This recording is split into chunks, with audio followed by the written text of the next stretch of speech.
think we must not just make this forum the usual Nigerian talk shop. Since the relevant agencies are represented, this presents an opportunity to task them with respect to the underdevelopment of the Niger Delta.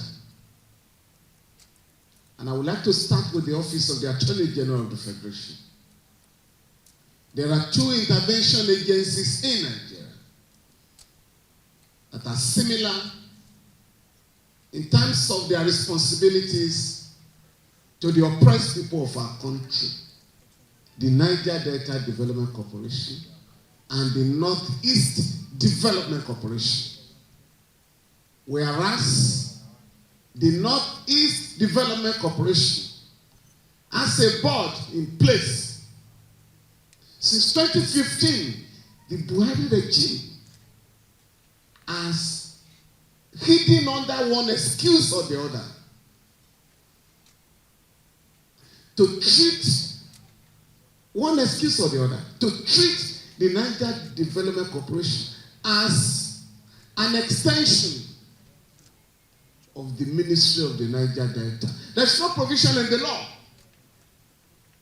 that puts the NDDC under the Ministry of Niger Delta. In fact, the NDDC is older than the Ministry of Niger Delta.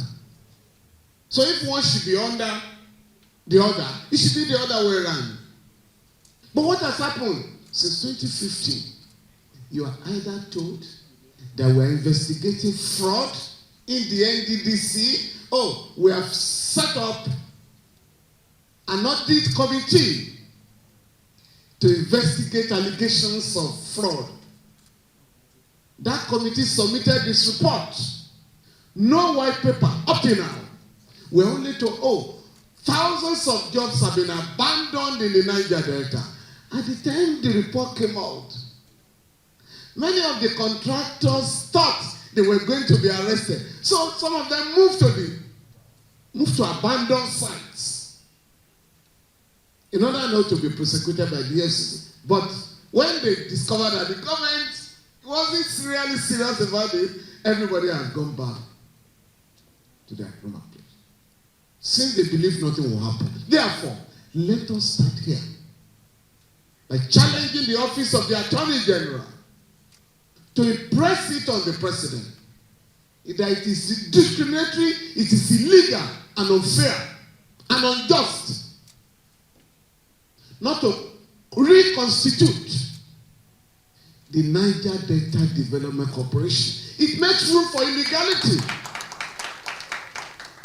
All the contracts awarded, quote me, all the contracts awarded, either by the sole administrator or interim management, are illegal. Because sole administratorship is unknown to the NDCC Act. We are therefore calling on the government, without any further delay, to inaugurate the board of the Niger Delta. Secondly, the government must release the report of the forensic auditor so that projects that are abandoned can be taken up by the communities affected in the Niger Delta. Roads have been abandoned, schools have been abandoned, electricity projects have been abandoned. We want to know who has taken money, billions of naira, and abandoned this project. For the National Assembly, please, National Assembly people, yeah, you have your job cut out for you. You carried out a probe recently, I think House of Reps, where somebody was collapsing. How will you not collapse if you cannot account for billions of naira? So please, we must have the report of the House. It must be published so that again we can follow up and track those who have looted the wealth of the Niger Delta. So let me challenge the people of the Niger Delta here. We're not just talking of NDDC alone. You must find out what the Ministry of Niger Delta is doing. you must also find out what the state governments in the Niger Delta region are doing with the 13% derivation. These funds are meant to alleviate the terribly poor living conditions of the people of the Niger Delta. So we must ask for explanations. We must demand information. If you identify any abandoned project, please send information to Sarah. I can assure you, I have been requested by Sarah to take up such matters. Henceforth, we are going to court locally and internationally. I also want to challenge you, people of the Niger Delta. You must take up the oil company very, very seriously. I cannot see any reason why oil workers and management staff are living in Nigeria as if they are in America and Britain. Yet, the oil-producing communities live in darkness, in squalor, in poverty, in want. This should stop. Because they are making billions of dollars from your region. For that reason, we must stop the humiliation of our people. Every community in the Niger Delta must have functional electricity. The other point that is important, we must take advantage of this forum to expose the government for the claim that they do not know those who are stealing oil in the Niger Delta. I hope the government people are going to listen here. For the first time in 50 years,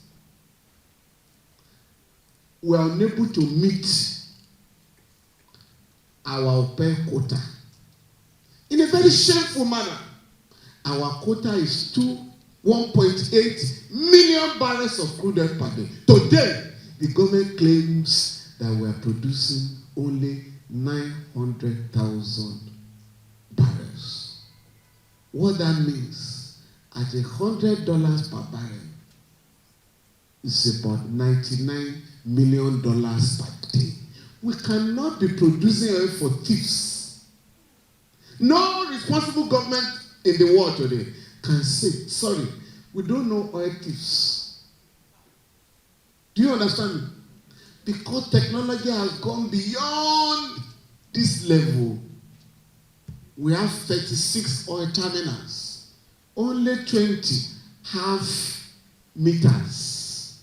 So for the remaining 16 deliberately, we don't know how much oil is produced. We don't know how much oil is taken out of those areas. So we must insist that the government, as a matter of urgency, must acquire meters for all the oil terminals. I don't want to go into other areas where we are being deceived. Because you are told now that fuel imported to Nigeria is being smuggled to West African countries. And therefore, we are spending, according to the government, 4 trillion per annum, which is going to go to 6.5 trillion per annum. So you have money for smuggling. There's no money for education. Our students are home. So I am therefore also telling you that it's a lie, quote me, to say that they cannot track smuggling. It's a lie. No government can say that. If it's primitive to say that, it's like saying we cannot catch armed robbers. Why are you a government? We do not know the criminal that has smuggling oil, fuel out of Nigeria. You don't pass through the bush when you smuggle. You go by tankers. And the Comptroller General of Customs, Colonel Hamid Ali, has gone to the National Assembly to say that the NNPC is lying. That you cannot smuggle the volume of fuel they are talking about out of Nigeria. Nobody has seriously challenging. The Minister of Niger Delta, Minister of State for Niger Delta, Mr. Tempore Silva, has also said public. He told the media that the fuel importation scam is a criminal enterprise. So if government officials are saying this, people of Niger Delta, Serap we must all wake up to demand a stop to the criminal enterprise, according to the Minister of Niger Delta.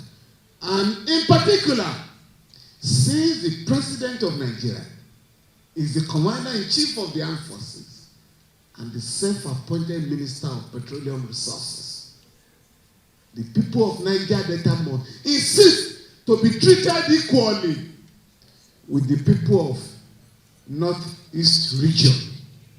There should be no discrimination under the law because of where you come from. Therefore, with effect from today, while we're thanking Sarah, we also want Sarah to join the legal battle to compel the government to reconstitute the board of the NDDC, to release the white paper on the forensic report. We equally call on members of the National Assembly, particularly the House of Reps, to release the report of their own investigation. And for Naiti,